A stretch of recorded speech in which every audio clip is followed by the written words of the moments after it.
Chapter है song of my self और total question है 19 में से आपका कितना सही होता है। एक एक क्वेश्चन को बनाने का कोशिश कीजिए और पता कीजिए कि आपने इस chapter song of my self को कितना मन से पढ़ा है या फिर आपको इस चैप्टर को फिर से पढ़ने की ज़रूरत है या फिर आपने सही से पढ़ा है। तो सारा कुछ जानेंगे इस वीडियो में, बने रहिएगा और एक एक क्वेश्चन को बनाने का काम कीजिएगा और काउंट कीजिएगा कि आपका 19 में से कितना सही हुआ है, क्योंकि लास्ट में मैं आपके मार्क्स के अकॉर्डिंग आपको ग्रेड देने वाला हूं। तो चलिए ज़्यादा देर नहीं करते हैं और डायरेक्ट क्वेश्चन को बनाना स्टार्ट करते हैं। सबसे पहला क्वेश्चन है nature without check with original dash.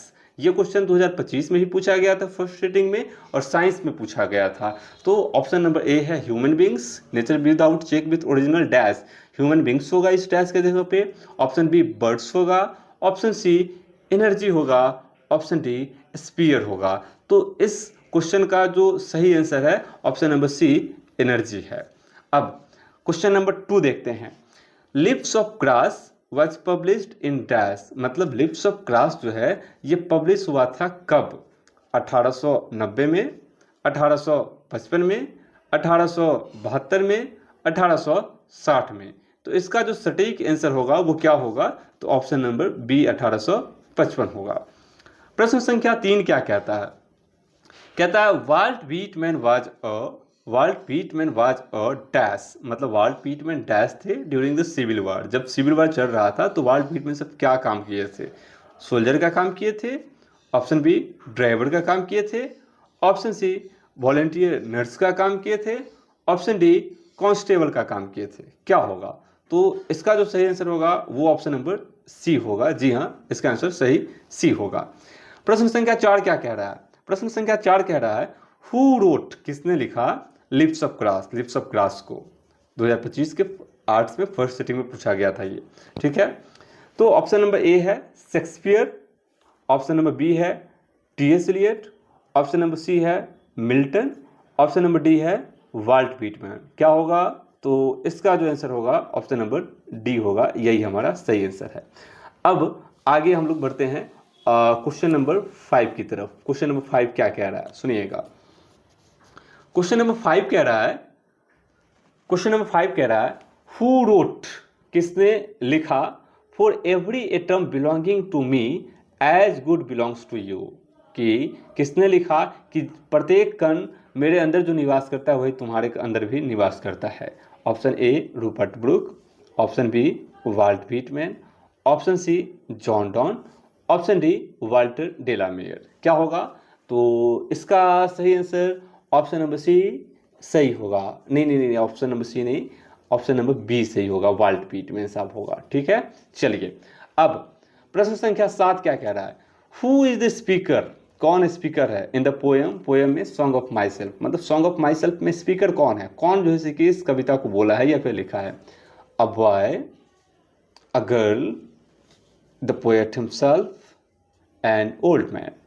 तो इसका जो सही आंसर होगा ऑप्शन नंबर सी होगा, द पोएट हिमसेल्फ। 7 नंबर प्रश्न को देखते हैं क्या कहा जा रहा है। The line I now 37 years old, ये जो लाइन है मैं अभी 37 वर्ष का हूँ, इन परफेक्ट हेल्थ बिगिन, और हमारा स्वास्थ्य बिल्कुल स्वस्थ है, हैज़ बीन टेकन, ये लिया गया है फ्रॉम द पोएम, किस कविता से? ये 2019 के आईएससी में पूछा गया था। ऑप्शन ए है ode to autumn, option B है एन एपिटाफ, ऑप्शन सी है song of my self, option D है फायर है। क्या होगा? जी हाँ, इसका सही आंसर ऑप्शन नंबर सी होगा, सॉन्ग ऑफ माई सेल्फ। अब हम देखते हैं प्रश्न संख्या 8 में क्या कहा जा रहा है। देखिए, हु कंपोज्ड, किसने कंपोज किया लिव्स ऑफ ग्रास को? T S. Eliot, John Keats, Walt Whitman, Rupert Brooke. Option number C Walt Whitman होगा और 1855 में होगा। आगे देखिए प्रश्न संख्या 9 क्या कह रहा है? कह रहा है the word schools stand for dash in song of my self, मतलब सॉन्ग ऑफ माई सेल्फ में स्कूल्स का मतलब क्या है? Academy, B system of thought, C teaching institute, D none of these. तो इसका जो सही आंसर है वो बिल्कुल बी सही होगा। अब ये कैसे सही होगा? तो इस चीज़ को जानने के लिए आपको सही से कविता को पढ़ना पड़ेगा, क्योंकि कविता में बहुत ही बेहतरीन तरीके से इस चीज़ों को समझाया गया है। चलिए अब हम देखते हैं प्रश्न संख्या 10 को। प्रश्न संख्या 10 में क्या कहा जा रहा है? कहा जा रहा है हु हैज कंपोज्ड, किसने कंपोज किया the poem song of my self को? Walt Whitman option number A, option number B Tennyson, option number C Emerson, option number D none of these. क्या होगा? तो इसका सही आंसर ऑप्शन नंबर ए होगा। Whitman was dash poet, Whitman कैसे poet थे? An Indian poet, B an American poet, C a British poet, D none of these. तो इसका जो सही आंसर होगा वो आपका अमेरिकन पोएट होगा, जिसमें विशेष तौर पे बात किया गया है कि अमेरिका का और इनके बीच का क्या रिलेशन रहा। आपको उसमें बताया गया होगा या फिर पढ़ाया जाएगा कि ये अमेरिका से थे, लेकिन अमेरिका में इनको बहुत लास्ट में प्रसिद्धि मिला था, ये चीज़ है। अब हम 12 नंबर प्रश्न, who is the speaker in song of my self? Song of my self में स्पीकर कौन है? Emerson, B Robert Frost, C Walt Whitman, D none of these. C इसका सही आंसर होगा वाल्ट व्हिटमैन। प्रश्न संख्या 13 में क्या कहा जा रहा है? देखिए आप लोग जो प्रश्न बनाते हैं तो मेरे ऑप्शन लगाने से पहले आप लोग खुद देख लीजिएगा और खुद मन में सोच लीजिएगा कि इसका सही आंसर क्या होगा, और ऐसे करते करते आप काउंट कीजिएगा कि हमारा कितना सही हो रहा है। प्रश्न संख्या 13, according to song of my self, song of my self के अनुसार I celebrate myself the speaker is a great lover of tess. Speaker जो है किस चीज़ के ग्रेट लवर हैं? मतलब आई सेलिब्रेट माई सेल्फ जो कह रहे हैं, इस बात से क्या पता चल रहा है कि किस चीज़ को वो सेलिब्रेट करते हैं और किससे वो बहुत प्यार करते हैं? आर्ट्स, आर्ट से प्यार करते हैं, साइंस, साइंस से प्यार करते हैं, सी कॉमर्स से प्यार करते हैं, डी नेचर, नेचर से प्यार करते हैं।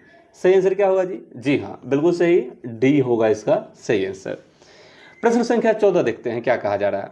Hopping to cease not till death, उम्मीद है कि डेथ तक ये सीज नहीं होने वाला है। इज अ लाइन, ये जो लाइन है फ्रॉम कहाँ से लिया गया है? Option number A sweetest love do not go से लिया गया है, option number B song of my self से लिया गया है, option number C the soldier से लिया गया है, option number D fire ham से लिया गया है। तो इसका सही आंसर ऑप्शन नंबर बी होगा, सॉन्ग ऑफ माई सेल्फ बिल्कुल करेक्ट आंसर है। प्रश्न संख्या 15 को देखते हैं, इसमें क्या कहा जा रहा है। प्रश्न संख्या 15 में क्या कहा जा रहा है? 15 में कहा जा रहा है एंड वाट आई एज्यूम, जो मैं मानता हूँ, यू शैल एज्यूम, उसे तुम भी मानो। इस टेकन फ्रॉम, ये लिया गया है द पोएम, ये कहाँ से लिया गया है? तो सॉन्ग ऑफ माई सेल्फ से लिया गया है, एन एपिताफ से लिया गया है, द सोल्जर से लिया गया है, फायर हैम से लिया गया है। तो इसका सही answer option number a song of my self होगा। आई हार्बर फॉर गुड और बैड इज रिटन बाय, मुझे विश्वास है अच्छाई और बुराई में, ये लिखा गया है किसके द्वारा? जॉन केट्स के द्वारा, जॉन डॉन के द्वारा, वाल्ट व्हिटमैन के द्वारा, डी.एच. लॉरेंस। बिल्कुल सही, option number C Walt Whitman इसका सही आंसर होगा। 17 नंबर प्रश्न को देखते हैं अब। 17 नंबर प्रश्न में क्या कहा जा रहा है देखिएगा। कह रहा है आई celebrate my self, I celebrate my self and Singh my self, मैं उत्सव मनाता हूँ खुद में एंड गाता भी हूँ खुद में। इज फ्रॉम, ये कहाँ से लिया गया? Snake, B ode to autumn, C song of my self, D now the lips are following first. Option number C song of my self बिल्कुल सही आंसर होगा। 18 नंबर प्रश्न क्या कहा जा रहा है? Dash works include lips of grass, मतलब एंड ड्रम टैप्स, मतलब किसमें जो है कि कौन जो है कि लिप्स ऑफ ग्रास और ड्रम टैप्स दोनों को लिखा है? तो वाल्ट व्हिटमैन साहब लिखे थे, D H. Lawrence, T S. Eliot, Walter de la Mare. जी हाँ, वाल्ट व्हिटमैन होगा। सॉन्ग लिप्स ऑफ ग्रास को 1855 में लिखे थे, ड्रम टैप्स को 1866 में लिखे थे। तो बहुत इंपॉर्टेंट क्वेश्चन है, बहुत बार पूछा गया और बहुत बार पूछा जाएगा, ये आप इसको निश्चित तौर पर याद रखिएगा। प्रश्न संख्या 19 क्या कह रहा है? देखिए, कह रहा है आई परमिट टू स्पीक, मैं इजाज़त देता हूँ कि मैं बोलूँगा एट एवरी हजार्ड, प्रत्येक परिस्थिति में। इस टेकन फ्रॉम, ये लिया गया है कहाँ से? तो song of my self option number A है, बी स्नेक है, सी द सोल्जर है, डी एन एपिताफ है। Option number a song of my self बिल्कुल सही जवाब है। तो इस प्रकार से हमने एक एक करके 1 से लेकर के 19 तक चैप्टर को देखा और प्रश्न को बनाने का काम किया। अब बारी यहाँ पे ये आता है कि आपने 19 में से कितना सही किया है ये जानने का और उसके अनुसार आपको ग्रेड देने का। तो चलिए अब देखते हैं कि आपको कौन सा ग्रेड मिलने वाला है आपके नंबर के आधार पे। तो इस प्रकार से आपका ग्रेड का शेड्यूल बना है। अगर आपका 17 से 19 सही है, इसका मतलब A+ कैटेगरी में है, आप एक्सलेंट है, आप बहुत अच्छा तैयारी किए हैं इस चैप्टर से। 14 से 16 अगर सही है तो इसका मतलब ए कैटेगरी में है, ए ग्रेड मिलेगा आपको, वेरी गुड, आप अच्छे हैं, बहुत अच्छा जो है कि इस चैप्टर को पढ़े हैं। अगर आपने 12 से 14 सही किया है इसका मतलब ये हुआ कि आप बी प्लस में हैं, गुड कैटेगरी में आप चले जाएंगे, ठीक ठाक है। 10 से 12 में है तो इसका मतलब ये हुआ कि आप रेड जोन में हैं, आपको रिवाइज फिर से करने की ज़रूरत है, चाहिए और इस चैप्टर को फिर से अच्छा से पढ़िए और फिर से इसको पढ़ के एमसीक्यू बनाने का कोशिश कीजिए, क्योंकि एमसीक्यू से ही पता चलता है कि आपने इस चैप्टर को कितना ढंग से पढ़ा है। और अगर आपने ढंग से इस चैप्टर को नहीं पढ़ा है, आपका अगर 10 से 12 सही होता है तो जाइए मेरे प्लेलिस्ट में और इस चैप्टर को ढूंढिए और वहाँ से पढ़ने का कोशिश कीजिए। आपका एक एक चीज़ आपके दिमाग में फिट हो जाएगा और उसके बाद देखिएगा बनाकर एमसीक्यू एक एक एमसीक्यू आपसे बन जाएगा। तो रहने देते हैं, आज की वीडियो में इतना ही, मिलते हैं फिर किसी नेक्स्ट वीडियो में किसी नेक्स्ट चैप्टर के एमसीक्यू के साथ। Bye bye.